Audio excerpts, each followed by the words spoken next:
e gli dei tirarono a sorte, si divisero il mondo, Zeus la terra ha degli inferi, Poseidon il continente sommerso.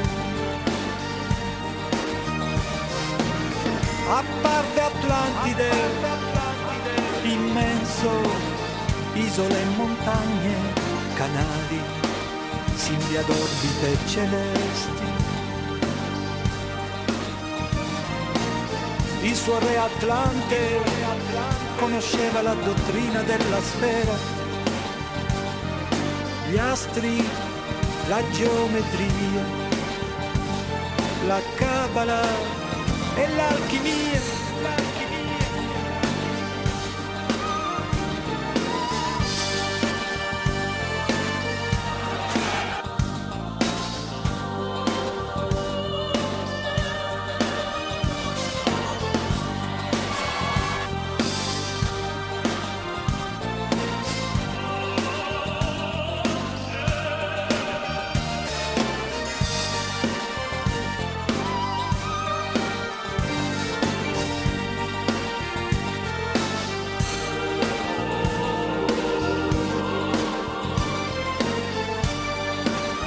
In alto il tempio, 6 cavalli alati, le statue d'oro, d'avorio e oricalco.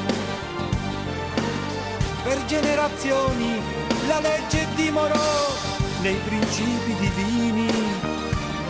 I re, ma gli ebbri delle immense ricchezze e il carattere umano si insinuò e non sopportarono neppure la felicità, neppure la felicità.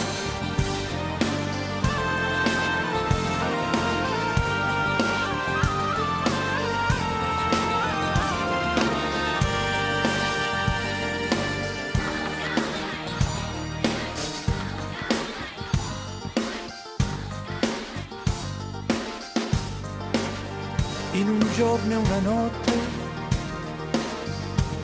la distruzione avvenne, tornò nell'acqua, sparì Atlantide.